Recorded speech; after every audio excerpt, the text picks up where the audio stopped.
snowing, extreme sun. Like we were out here actually putting our nose to the grindstone. And hard work was just not a stranger to me, that's for sure. That's one of the biggest advantages that I did have, was that I was able to just work hard as hell all the time, no matter what, long hours, and just make it happen. The most limiting belief is this: my circumstances determine my outcomes. Your circumstances are real. They create advantages or challenges, but they only determine your future if you surrender to them. So here's to actively contribute to your self-belief, because this one is extremely simple: contributing to your own self-belief. And the reason is this, is because I've literally coached students and people, and I'll ask them a simple question like, do you believe that in 6 months, if you do all of these things and work extremely hard, that you can reach 5K per month, 8K per month? And they say no. They genuinely just don't believe it. But like I said at the beginning of this lesson, nobody is willing to work hard, labor, and suffer for something that they don't literally believe that they can achieve.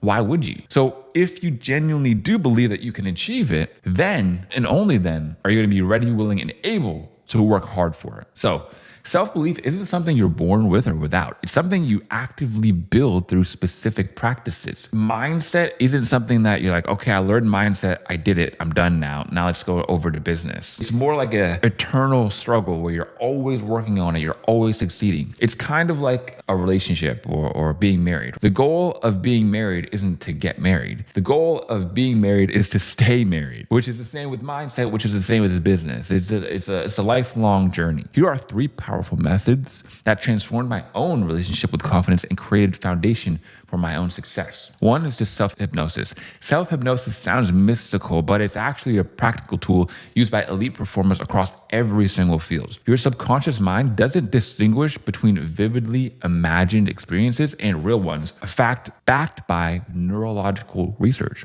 The key is consistency. Always listen to empowering content, be aware of your thoughts, and practice positive talk. You should be every day curating your algorithm. If you have brain rot all over your Instagram, click on it and say not interested, right? You just hold on it, click not interested. And then when you do see content that you actually like, that helps you, that's valuable to you, make sure you like it, make sure you save it or send it to people or whatever it is. So then that way it literally programs your algorithm. If you open up my YouTube or my Instagram, you actually won't find any brain rot. In fact, I'm not saying I never watch brain rot. What I do is I create a brand new Instagram account, a brand new YouTube account. And those 2 are the ones that I go look at, brain rot on. If I want to look at cool cars or whatever, I'll go on those ones. But if I want to actually always look at good content that is constructive to me, then I stay on my main accounts. Next is stacking evidence and confidence. Your brain craves evidence to support its beliefs. This is part of the reason why I always show so many wins in all of my videos, and in this course especially, and I'm also going to show more in the future, because you need to know that these methods actually work. These are regular people just like you and I who are making tons of money just with the things that I'm showing you how to do here today. The brilliant strategy of evidence stacking involves deliberately collecting and celebrating proof of your capabilities, no matter how small. Start by documenting every win, success, obstacle overcome, and goal achieved, especially those related to discipline, persistence, problem solving, and growth. Review this evidence regularly, particularly before making decisions or taking on challenges. And then finally, keeping your word to yourself. This is so important.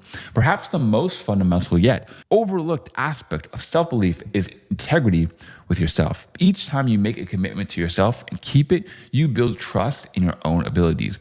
Each time you break a promise to yourself, you erode that trust. Start with small, achievable commitments.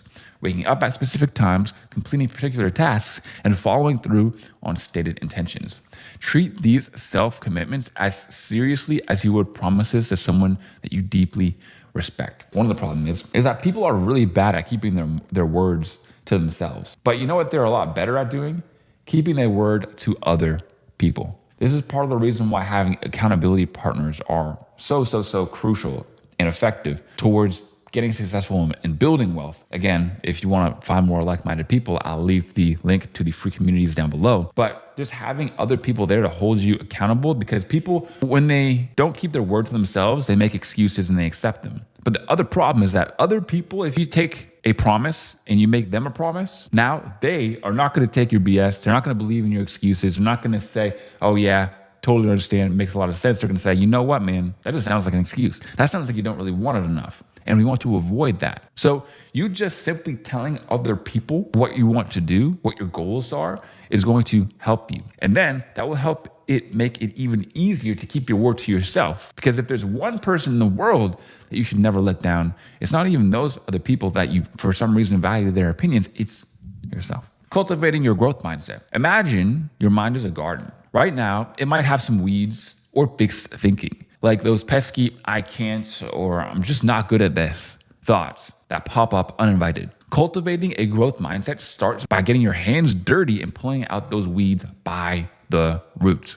For example, when you catch yourself thinking, I failed, add that magic words that say, and that's okay, at the end of that thought. It's like installing a doorway where there used to be a wall.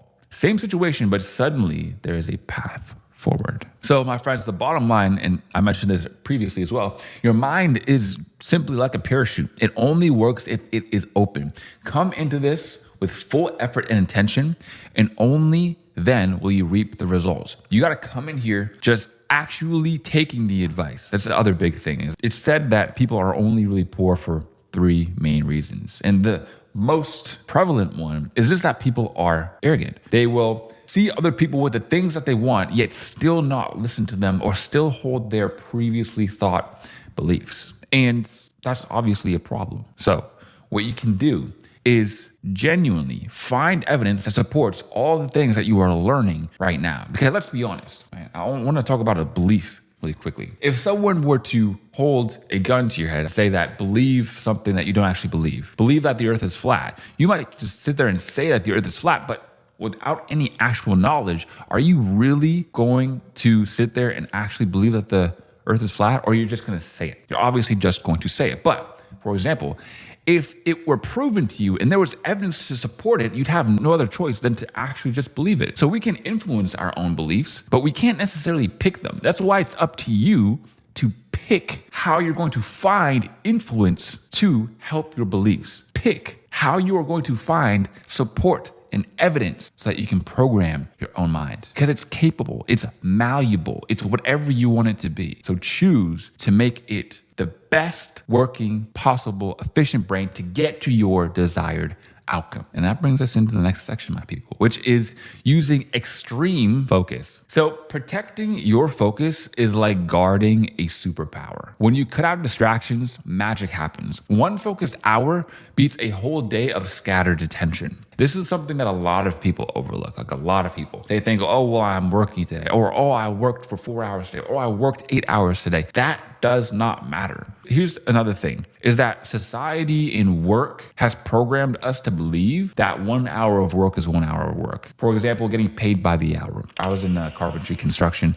All I did was get paid by the hour. If I take a lunch break, that's 15 minutes off my time, et cetera, et cetera. Now, in business, it is not the same, because here's the thing. There's a reason why in a lot of businesses, my business especially, nobody's paid by the hour, because when you're paid by the hour, you are then at a disadvantage when you get better at your job. If you can do the same thing that used to take you 8 hours and you can do it in 6 or 5, now you get paid less. So that's not really how the world works. Instead, you want to maximize for output. And when you maximize output, you can actually work extremely hard, get lots of amazing results, but yet still have time free at the end of your day. I play guitar for hours every single day. A lot of the times I go out, I enjoy nature, go for drives, hang out. I'm not sitting here working, grinding literally 24/7. I was at one point, but point still stands. Once you maximize your efficiency, you can get a ton of stuff done and still have a ton of time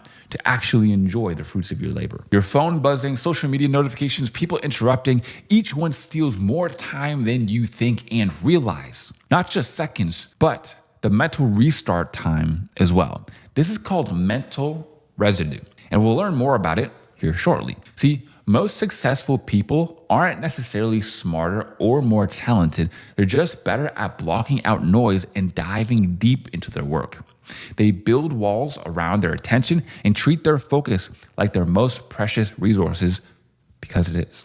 Master this one skill and you'll zoom past others who work just as hard, but they let their attention leak away all day long. So here's what focus really is, which in reality, it is just the absence of distraction. True focus isn't what most people think that it is. It's not about forcing yourself to concentrate harder or pushing through mental fatigue with sheer willpower. Focus is actually simpler and more powerful than all of those things. It's the natural state that emerges when distractions are removed. Think of focus like a clear mountain stream. You don't need to try and make the water clear, you just need to stop throwing mud into it. Once the sediment settles, clarity returns automatically. Your attention works the exact same way. This shift in understanding changes everything. Instead of asking, how can I focus better? The question becomes, what distractions can I eliminate? You don't need to force concentration. You need to stop interrupting it. So I see people do this all the time where they sit down and they're like, oh, I tried really hard to do this. I'm trying sitting there trying really hard. It's like you can sheer willpower force your way through it. But at the end of the